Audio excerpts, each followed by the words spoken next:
On quitte les plaines d'Ukraine pour les océans avec vous, André Lezecroc-Pietri. Vous nous parlez ce matin du microbiome océanique, nouvelle frontière de la recherche scientifique. Qu'est-ce que c'est que ce microbiome océanique ? Oui, on avait parlé lors du sommet sur les océans à Brest, des océans en général. Là, on va aller un peu plus en profondeur. On parle de ce qui est la plus grande communauté interdépendante de micro-organismes, les bactéries, les champignons, les virus, et ça représente 90% de la biomasse océanique. Donc beaucoup plus que tous les poissons réunis, et ça influence largement la santé de tous les écosystèmes marins notamment. Et ça joue un rôle clé déjà dans la régulation du climat. D'après le GIEC, ça produit la moitié de l'oxygène de notre atmosphère, ça stocke un tiers du CO2 d'origine humaine, et ça a déjà absorbé, vous voyez, c'est un vrai tampon, entre 70 et 90% de la chaleur supplémentaire due au changement climatique.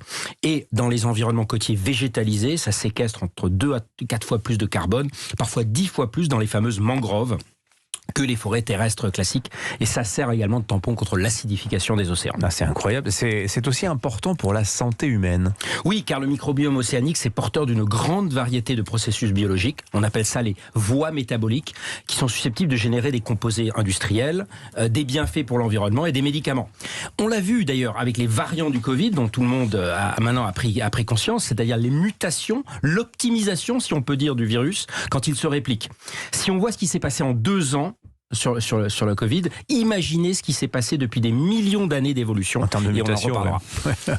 Et donc, aujourd'hui, il y a à peu près 20% des médicaments qui sont commercialisés, qui sont extraits des sources naturelles de l'océan ou produits par synthèse. Et ce sont des médicaments particulièrement importants. La moitié d'entre eux sont des anticancéreux. Alors, la bonne nouvelle, c'est qu'on ne fait que découvrir ce microbiome océanique. Ce n'est que le début, là. Oui, parce que seul 1% des microbes de l'océan ont été mis en culture. C'est très difficile de les conserver. La plupart des méthodes d'investigation sont encore assez rudimentaires. Et donc, si on arrivait, par exemple, à faire de l'investigation, des études scientifiques sur les bateaux même, sans avoir à revenir à terre, et avec des robots beaucoup plus performants et beaucoup moins coûteux, ça changerait de tout au tout.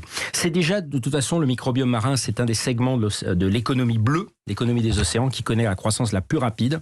Et c'est important pour les océans eux-mêmes, puisque l'acidification accrue de l'eau due à l'augmentation du CO2, ça pourrait menacer l'équilibre subtil de tout cet écosystème. Mais alors, qui s'y intéresse à ce microbiome océanique ? Alors, on s'y intéresse déjà beaucoup aux États-Unis. Il y a une start-up, par exemple, basée à Boston, qui a collecté près de $1 milliard pour remplacer les tonnes d'acier et de béton qu'on utilise dans une usine chimique classique par un système microbien qui produit les produits désirés.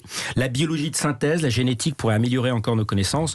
Toutefois, l'un des principaux obstacles, c'est la bioinformatique, c'est-à-dire établir des catalogues de gènes pour améliorer les algorithmes d'interprétation. Donc on va voir sûrement les géants de l'Internet qui vont s'y intéresser. Donc c'est passionnant, c'est interdisciplinaire, c'est vertigineux, et on n'est vraiment qu'au début de l'exploration de ces profondeurs. Les réponses sont dans la nature, c'était un peu le message. Et on sait que la goélette Tara, qui explore l'Arctique notamment, s'intéresse de près à ce microbiome océanique. Oui, vraiment une initiative extraordinaire, Tara. Merci beaucoup, André Lezecroc-Pietri. Bonne journée à vous, 7h19.